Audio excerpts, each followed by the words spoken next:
नमस्कार, study IQ IAS Hindi platform पर आपका स्वागत है। दोस्तों, आज हम लोग एक महत्वपूर्ण इन्फॉर्मेशन पर बातचीत करने वाले हैं और यह इन्फॉर्मेशन क्या है? ये इन्फॉर्मेशन जुड़ा हुआ है आपकी परीक्षा से, आपकी परीक्षा के संदर्भ में जिन-जिन पदों के लिए, जिन-जिन परीक्षाओं के लिए आप तैयारी करते हैं, उसके संदर्भ में, है ना? यहाँ पर मैंने पैनल पे लिखा हुआ है IAS की तर्ज पर अब IRMS, ठीक है? आप यदि सिविल सेवा परीक्षा की तैयारी कर रहे हैं, तो ये जानकारी आपके लिए बहुत अधिक उपयोगी है, बहुत अधिक महत्वपूर्ण हो सकती है और इससे संदर्भित कुछ अन्य बातें भी हैं, इसको हम आगे समझने की कोशिश करेंगे। ठीक है, IAS के बारे में तो आपको पता है, IAS की तैयारी आप सभी यदि कर रहे हैं तो इंडियन एडमिनिस्ट्रेटिव सर्विसेज जो है ये अपने आप में बहुत महत्वपूर्ण सेवा मानी जाती है। लेकिन IRMS की चर्चा अभी देखी गई है। IRMS क्या है और इससे संबंधित क्या बातें कही गई हैं, क्या क्या इसके लिए योग्यता चाहिए, क्या जो व्यक्ति सिविल सेवा की तैयारी कर रहा है वह IRMS में अपीयर हो सकेगा या नहीं हो सकेगा, है ना? या फिर जो IRMS की तैयारी कर रहा है वो IAS के लिए एलिजिबल रहेगा या फिर नहीं रहेगा, क्या इनसे संबंधित स्थितियां हैं, इसको हम एक एक करके समझने की कोशिश करेंगे, ठीक है ना? लेकिन सबसे पहले मैं चाहूंगा कि सिविल सर्विसेज एग्जामिनेशन और IRMS के ढांचे को हम एक एक करके देख लेते हैं। क्लियर?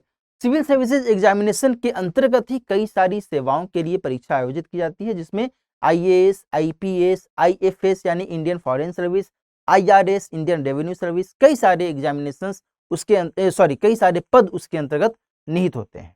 ठीक है, लेकिन यहाँ पर जिस IRMS की बात चल रही है, ये IRMS क्या है ये समझना जरूरी है। पहले यहाँ पर मैं एक IRMS के बारे में ब्रीफ में बता ही देता हूँ, ताकि आपको एक आइडिया मिल जाएगा कि आखिर यह विषय क्या है। देखो, रेलवे मंत्रालय की तरफ से एक जानकारी आई है, रेलवे मंत्रालय की तरफ से, ठीक है? जानकारी ये आई है कि अब हम इंडियन रेलवे मैनेजमेंट सर्विसेज की भी शुरुआत करने वाले हैं, है ना? भारतीय रेलवे प्रबंधन सेवा, इसकी शुरुआत हो रही है अगले साल से, 2023 से, ठीक है ना?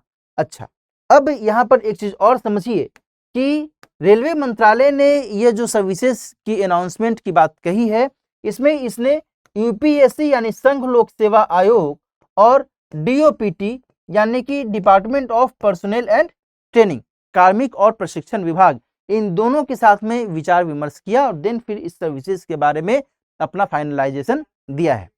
ठीक है, अब इस सर्विसेज के संदर्भ में जो महत्वपूर्ण पक्ष हैं वो क्या क्या हैं, इसको हम समझेंगे। लेकिन इससे पहले मैं चाहूंगा कि आप जो सिविल सर्विसेज एग्जामिनेशन का ढांचा है उसको आप समझ लीजिए, ठीक है ना?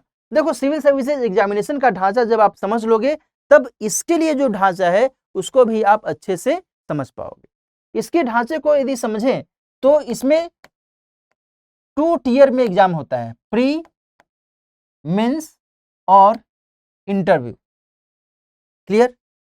प्री में जब हम बात करें तो इसमें जो GS का पेपर होता है, एक पेपर 1 और एक पेपर 2, जिसमें कि उसको क्या कहा जाता है, CSET कहा जाता है। क्लियर? जो पेपर 1 होता है वो 200 मार्क्स का होता है और पेपर 2 भी 200 मार्क्स का होता है। नेगेटिव मार्किंग होती है, ये ध्यान रखिएगा, और टोटल 400 मार्क्स का ये पेपर आयोजित किया जाता है। ठीक है, ये क्वालिफाइंग एग्जामिनेशन होता है। यदि इसमें कोई बच्चा क्वालिफाई करता है, कोई भी कैंडिडेट क्वालिफाई करता है, देन फिर वह मेंस के लिए अपीयर हो सकता है।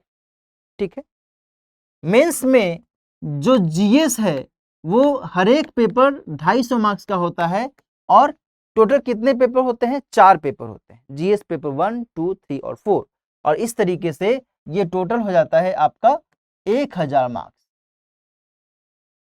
बात समझ में आ रही है? इसके अलावा जो ऑप्शनल पेपर होता है वह होता है 500 मार्क्स का, ठीक है ना? 500 मार्क्स में भी पेपर 1 और पेपर 2 होता है। पेपर 1 और पेपर 2 250 मार्क्स का होता है, तो टोटल हो जाता है 500 मार्क्स का। इसके अलावा निबंध का एक पेपर होता है ए से, तो वो भी होता है 250 मार्क्स का। ठीक है, तो ये हो जाते हैं 1750 मार्क्स मेंस एग्जामिनेशन में। क्लियर? ये मेंस है, एम यानी कि मेंस, मेन एग्जामिनेशन। ठीक है। जहां तक बात आती है इंटरव्यू की, तो इंटरव्यू में 275 मार्क्स का पेपर होता है। ठीक है, कितने मार्क्स का? तो 275 मार्क्स का। तो ये टोटल यदि हम इसको ऐड कर दें तो हो जाता है 5 7 5 12 7 2 9 1 10 1 1 2 2025 मार्क्स का ये मेन और इंटरव्यू होता है। इस फाइनल मार्क्स के आधार पर ही फाइनल मेरिट बनती है और उसी के आधार पर पद का निर्धारण किया जाता है और उसी के आधार पर रैंकिंग डिसाइड होती है। क्लियर? अच्छा, ये तो हो गया जो सिविल सर्विसेज एग्जामिनेशन है, इसका जो ढांचा है परीक्षा का वो आपने समझ लिया। क्लियर? अच्छा, अब यहां पर एक जो फैक्टर है कि भाई जिस हम IRMS की बातचीत कर रहे हैं इसमें क्या क्या ढांचा रखा गया है। ठीक है, तो एक बात तो यहां पर ध्यान रखना कि CAC मैंने इसलिए लिखा है क्योंकि इसमें कई सारे पदों को शामिल किया गया है, मैंने पहले भी बताया। और एक और बात आपको ध्यान रख लेनी है अभी ही कि इसमें IRPS और IRTS जैसी दो सेवाएं पहले से मौजूद हैं, है ना। इंडियन रेलवे पर्सोनेल सर्विसेज और इंडियन रेलवे ट्रैफिक सर्विसेज, ये दोनों सेवाएं पहले से ही इस वाले में मौजूद हैं, इनको अलग नहीं किया गया है। ये ध्यान रखिएगा, इनको अलग नहीं किया गया है। जो अभी तक की जानकारी है उसके हिसाब से मैं बात कर रहा हूं और IRMS एक अलग सर्विस के तौर पर ही शामिल किया जाएगा। क्लियर? अच्छा, तो यहां पर ये आपको कंफ्यूज नहीं होना है कि अच्छा कहीं ऐसा तो नहीं कि मैनेजमेंट में IRPS और IRTS को ही अलग कर दिया गया है और ये यहां से गायब हो जाएगा। नहीं नहीं, ऐसा नहीं है ना। इसका एक कारण भी है, कारण अभी हम डिस्कस भी करेंगे कैसे क्यों ऐसा नहीं किया गया है। तो ये जो एक फैक्टर है, ये फैक्टर आपको ध्यान में रखना है। दूसरी बात ये है कि IRMS के लिए जो परीक्षा आयोजित होगी वह वही प्री एग्जामिनेशन होगा जो कि CAC के लिए होगा। मैंने प्री के लिए अलग से एग्जाम नहीं होगा, मैं यहां पर लिख देता हूं, आपको एकदम स्पष्ट हो जाएगा, अलग से प्री एग्जाम नहीं। ठीक है, यानी कि यदि कोई कैंडिडेट सिविल सेवा के लिए फॉर्म भर रहा है तो वह साथ साथ IRMS के लिए भी फॉर्म भर सकता है। क्लियर? ठीक है ना। अच्छा, यहां पर आप इसको ऐसे समझ सकते हैं कि जैसे आप यदि भारतीय वन सेवा की तैयारी कर रहे हैं और साथ ही आप चाहते हैं कि सिविल सेवा के लिए भी हम फॉर्म अप्लाई करें, तो एक ही फॉर्म अप्लाई किया जाता है, अलग से तो फॉर्म अप्लाई किया नहीं जाता है ना। जब शुरू में आप फॉर्म भरते हैं तो, और परीक्षा भी एक ही होती है ना। जो IAS का प्री एग्जाम होता है सिविल सर्विसेज का, उसमें तो एक ही प्री एग्जाम होता है, उसी के माध्यम से अलग अलग कट ऑफ निर्धारित होता है कि भाई फॉरेस्ट सर्विसेज के लिए, वन सेवा के लिए क्या कट ऑफ गया है और सिविल सेवा के लिए क्या कट ऑफ गया है। उसके आधार पर जो कैंडिडेट है वह चाहे तो दोनों एग्जाम में यदि क्वालिफाई कर गया तो दोनों एग्जाम दे सकता है। तो ठीक वैसी ही स्थिति यहां पर IRMS के लिए भी लागू की गई है कि IRMS के लिए भी कोई कैंडिडेट अप्लाई कर सकता है ना। लेकिन मैं फिर अभी यहां पर बता रहा हूं कि इसके लिए एक कंडीशन है जो अभी हम डिस्कस करेंगे कि किस आधार पर वो IRMS के लिए अप्लाई कर सकता है ना। पहले तो पैटर्न समझ लीजिए कि पैटर्न क्या है परीक्षा का यहाँ पर। ठीक है, तो अलग से एग्जामिनेशन अब नहीं है, पहली बात तो क्लियर हो गई, इसमें कोई दुविधा और दिक्कत की बात नहीं है। दूसरा, जब हम मेंस में आते हैं, है ना, तो मेंस में यहां पर टोटल 4 पेपर रहते हैं, ध्यान रखिएगा 4 पेपर। ठीक है, इसकी बात की गई है, 4 पेपर की बात की गई है और इसमें जो है पहला तो क्वालिफाई पेपर रहेगा 2,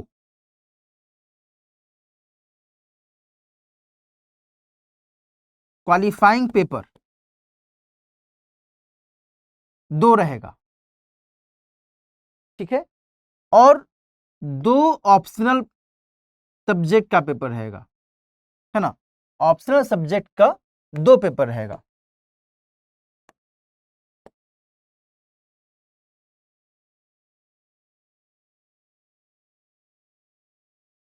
सब्जेक्ट का पेपर 1 और पेपर 2। क्लियर? ये रहेगा। अब थोड़ा सा यहां पर आपको सावधानी से समझना है कि जो क्वालिफाइंग पेपर की हम यहां पर बात कर रहे हैं, क्वालिफाइंग पेपर जो सीएसई का मेंस एग्जामिनेशन होता है उसमें भी होता है, लेकिन वो केवल क्वालिफाइंग नेचर का होता है, उसमें अंक जुटता नहीं है मेरिट लिस्ट में, ठीक है। और ये जो क्वालिफाइंग पेपर होता है इसमें भी वही दो पेपर होते हैं, एक होता है कि 8वीं अनुसूची में जो भी भारतीय भाषाएं हैं उनमें से कोई भी एक भाषा अभ्यर्थी चुन सकता है, ठीक है। और यह जो पेपर होता है 300 मार्क्स का होता है, क्लियर। और एक होता है अंग्रेजी का पेपर, ठीक है, वो दोनों हो जाते हैं टोटल 600 मार्क्स के, और ये दोनों क्या होते हैं, क्वालिफाइंग पेपर होते हैं, क्लियर। उसी तर्ज पर यहां पर भी उन्हीं को शामिल किया गया है, ठीक है। तो ये टोटल हो जाता है 600 मार्क्स, ठीक है ना। 600 मार्क्स कैसे हो गया, 300 मार्क्स का भारतीय भाषा का कोई एक भाषा आप ले लीजिए, और एक अंग्रेजी तो रहेगी ही रहेगी, यानी कि क्वालिफाइंग पेपर सेम नेचर का होता है, इसमें कोई फेरबदलाव नहीं है, और सिलेबस भी सेम ही रहेगा, सिलेबस में भी कोई फेरबदलाव नहीं रहेगा, क्लियर। तो ये तो हो गया 600 मार्क्स। लेकिन जो ऑप्शनल सब्जेक्ट है, ऑप्शनल सब्जेक्ट यहां पर बहुत महत्वपूर्ण हो जाता है, क्योंकि सिविल सर्विसेज एग्जामिनेशन के लिए जो ऑप्शनल सब्जेक्ट है इसमें ह्यूमैनिटीज के भी सब्जेक्ट हैं, history, political science, geography, public administration, ये सभी आते हैं इसके अंतर्गत। लेकिन इसके लिए जो है आईआरएमएस के लिए जो ऑप्शनल सब्जेक्ट का चुनाव किया गया है सरकार के माध्यम से, रेलवे मंत्रालय के माध्यम से, वो टोटल 4 ही ऑप्शनल सब्जेक्ट हैं। कौन कौन से हैं, तो एक है सिविल इंजीनियरिंग, ठीक है, दूसरा है इलेक्ट्रिकल इंजीनियरिंग, तीसरा है कॉमर्स एंड अकाउंटेंसी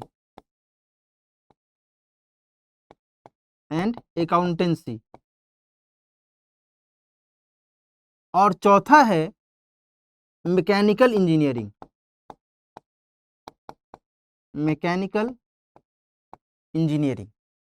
क्लियर।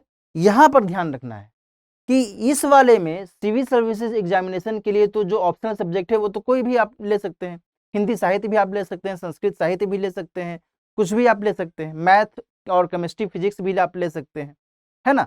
लेकिन इसमें आईआरएमएस में ऑप्शनल सब्जेक्ट में केवल 4 में से कोई एक ही चुनना होगा, और इसी में 2 पेपर रहेंगे, पेपर 1 और पेपर 2 रहेगा, है ना। और ये रहेगा कितने कितने मार्क्स का, तो ये रहेगा आपका 250 मार्क्स का, बात समझ में आ रही है ना, ये 250 मार्क्स का रहेगा। तो टोटल जो एग्जामिनेशन होगा वो हो जाएगा 600 और 500, 1100 मार्क्स का, है ना। लेकिन आपका जो मेरिट बनेगा, आपकी मेरिट बनेगी इसी पे, ऑप्शनल सब्जेक्ट। क्वालिफाइंग पेपर पर तो मेरिट बनने से रहा, क्योंकि इसमें भी मेरिट नहीं बनता है क्वालिफाइंग पे, है ना।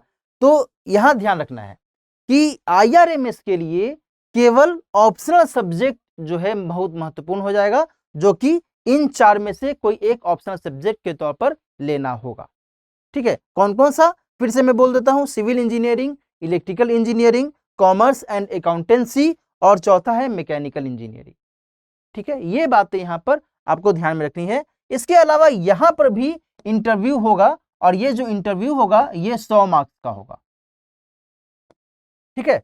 यहां पर इंटरव्यू कितने मार्क्स का होता है, 275 मार्क्स का होता है, और यहां पर इंटरव्यू 100 मार्क्स का होगा। तो आपकी मेरिट यदि देखें तो आपकी मेरिट कुल बनेगी 500 मार्क्स और 100 मार्क्स, टोटल 600 मार्क्स पर आपकी मेरिट बनेगी आईआरएमएस के लिए, क्लियर। अब यहां पर 2 चीजें ध्यान में रखनी है कि आईआरएमएस के लिए जीएस नहीं है, यहां पर जीएस की चर्चा हमने नहीं की, और एसे भी नहीं है, यहां पर एसे की भी चर्चा मैंने नहीं की। जीएस में 1000 मार्क्स रहता है और एसे में 250 मार्क्स का रहता है सिविल सर्विस एग्जामिनेशन में, इसकी चर्चा यहां पर नहीं की गई है। यानी कि इसमें केवल आपका जो ऑप्शनल सब्जेक्ट है वही केवल आपके लिए उपयोगी हो सकता है, और यदि आप इन चारों में से कोई एक पेपर रखते हैं अपने ऑप्शनल में तो फिर आप ये एग्जाम दे सकते हैं, ठीक है। अच्छा, तो यहां तक जो पैटर्न है परीक्षा का, इन दोनों के आधार पर, इन दोनों की तुलना के आधार पर आप समझ गए होंगे कि किस तरीके से ये पैटर्न यहां पर सामने दिख रहा है। आगे बात करते हैं कि भाई सिविल सेवा की परीक्षा के लिए जो योग्यता चाहिए वो किस आधार पर चाहिए, और साथ ही आईआरएमएस के लिए जो योग्यता चाहिए वो किस आधार पर चाहिए, चाहे वो उम्र के आधार पर देखें, चाहे हम एजुकेशनल क्वालिफिकेशन के आधार पर देखें। तो या फिर अटेम्प्ट के आधार पर देखें, तो इसको भी एक नज़र देख लेना चाहिए। देखिए CSE के लिए क्या है, CSE और IRMS। तो CSE के लिए पहली बात यह है कि 21 से 32 वर्ष की आयु होनी चाहिए जनरल कैटेगरी में, तो सेम ये वहां पर फॉलो होगा। क्लियर। दूसरी बात ये कि जनरल कैटेगरी के लिए 6 अटेम्प्ट्स चाहिए, तो इसमें भी ये फॉलो होगा, कोई दिक्कत नहीं है। जनरल कैटेगरी की हम बात कर रहे हैं, उसी आधार पर जिसकी जैसी कैटेगरी रहेगी इसमें उसी को यहाँ पर फॉलो किया जाएगा, है ना, इसमें कोई दुविधा नहीं है। तीसरी बात ये कि स्नातक उपाधि होनी चाहिए, स्नातक डिग्री होनी चाहिए किसी भी मान्यता प्राप्त विश्वविद्यालय से किसी भी सब्जेक्ट में, है ना, चाहे आपने फिलॉसफी से किया है, चाहे आपने मैथ से किया है, हिस्ट्री से किया है, इससे कोई दिक्कत वाली बात नहीं रहती है, स्नातक की डिग्री होनी चाहिए। लेकिन इस पक्ष में एक टर्निंग पॉइंट यहां पर यह है कि या तो इंजीनियरिंग में डिग्री होनी चाहिए, है ना, इंजीनियरिंग में डिग्री होनी चाहिए, या फिर चार्टर्ड अकाउंटेंसी में डिग्री होनी चाहिए।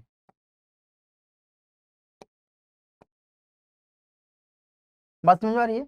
इंजीनियरिंग में या फिर चार्टर्ड अकाउंटेंसी में आपको डिग्री होनी चाहिए। इसके अलावा कॉमर्स में या फिर वाणिज्य में डिग्री होनी चाहिए।